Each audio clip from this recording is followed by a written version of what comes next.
Hello everybody, 'tis I, the Rumpled One. A rainy Tuesday morning here in the southwest of Oregon. To be expected. Big storm front coming in.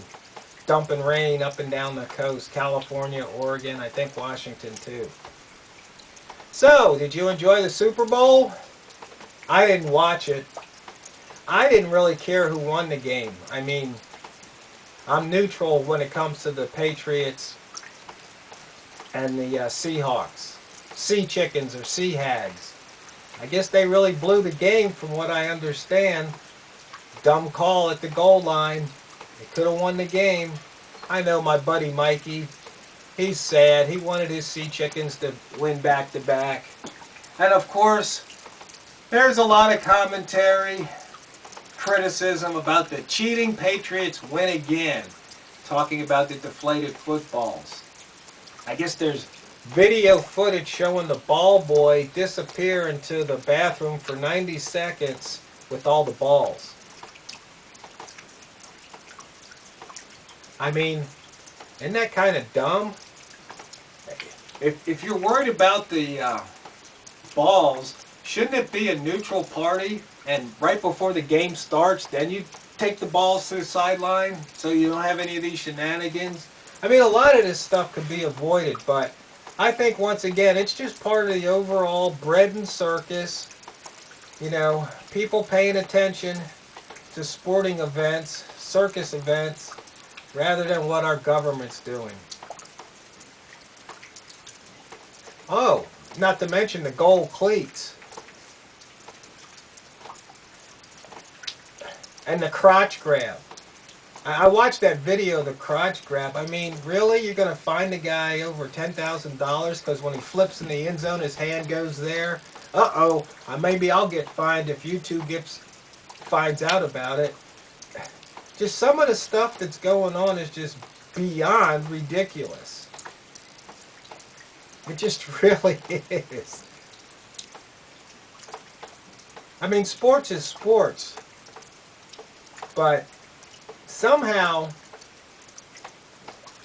people have learned to care more about sports teams than their own government. How did that happen? Not to mention, I guess down in Tucson, Arizona, where I used to be for a while, they're banning books. Believe it or not, Thoreau's civil disobedience is getting banned. Oh, and I believe there was a kid suspended in another school because he put a Harry Potter spell on another kid. I mean, the stuff that comes out just shows that this world's mad. It's just gone mad. But the thing I'm wondering is because of the internet, we get to hear about this stuff. It's right at our fingertips. I mean, we can pick up our cell phones or our iPads or tablets or our home computers, and we can dial into all this stuff.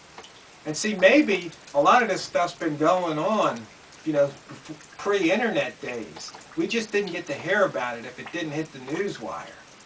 But see, now it's like there's no scandal that can be hidden, or at least not for very long. And we find out that the NSA has been reading our mail and telegrams long before the internet.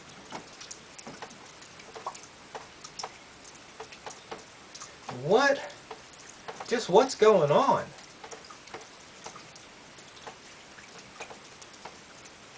And I see that the Redskins are honoring the veterans. I don't know if that's a move to counteract all the people who want to get rid of the name Redskins because it's offensive. But I was watching that movie, This Is England, and it was, you know, there was these guys, I guess skinheads, former skinheads, talking about taking their country back. Because, you know, you got these people coming to England and just getting everything. It's funny because all you got to do is substitute England for America, and it's the same thing all over again. But we're pushing one for English in America. It's as though we've said, let's not identify with anything American anymore. Let's just make it open for everything. Let's not draw the line where a reasonable person would. Let's just put it way out there so nothing is basically unacceptable. And if there's something you don't like and you speak out about it, well, let's call that hate speech, and let's, put the clamps on that. I mean, it really is funny, and I've probably talked about it before, but here in the land of the free, everywhere you look, you see people trying to circumvent the Bill of Rights, the amendments to the Constitution. It's as though, once again, we're saying, no, that document was written a long time ago. Even though, as I pointed out, that if you believe your rights come from a piece of paper, then you're in the matrix anyway. But since we do have that piece of paper, the fact that it's not being honored, in fact that it's basically being obliterated, is just crazy. It's just beyond me. So I guess that's why people turn to sports, where they can cheer for their team and be happy if they win, and then wait for the next game if their team loses. It's kind of funny in a way because, people can unite over their sports team, but after the game's over, then they go back to fighting for the rest of the week till next game.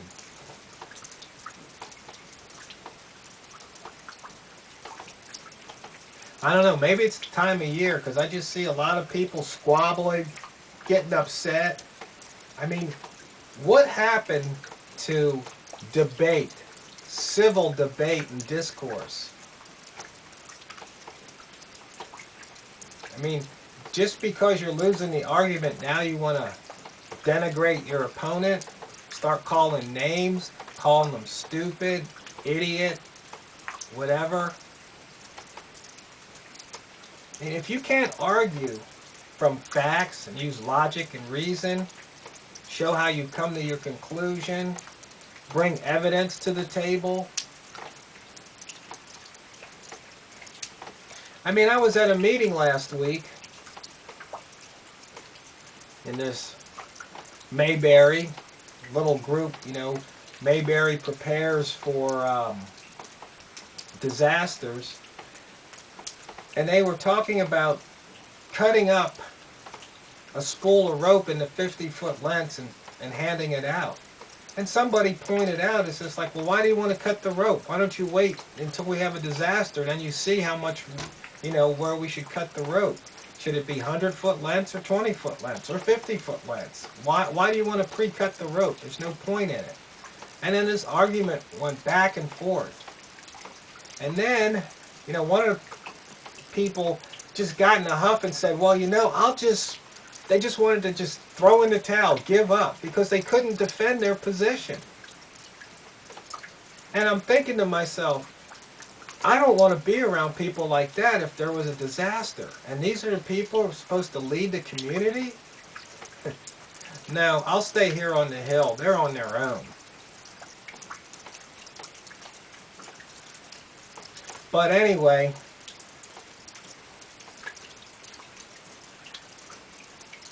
that's just what I've been observing this past week or so. Like I said, Patriots, I guess, are going to be considered one of the great teams, and Belichick's going to be considered one of the great coaches, and Brady one of the great quarterbacks. I mean, they won, but of course, I guess there's going to be that stain that they cheated, bent the rules. But as some people say, you know, if it's not a rule, it ain't cheating. I think that was Junior Johnson in NASCAR, where he was accused of cheating many times. And they made a lot of rules after he won because they found out he did some things. Didn't say he couldn't do it, so he did it. So anyway, my fellow Americans, fellow YouTube viewers, thanks for watching and listening. I'd love to hear some of your replies to the things I've gone over in this video. And if you haven't subscribed, go ahead, click the subscribe button. Love to have you on board. And so as we push on to February 2015, the groundhog saw his shadow, so we got another 6 weeks of winter coming. So I hope you bundle up, you're prepared, and you stay warm and dry. TheRumpledOne signing out.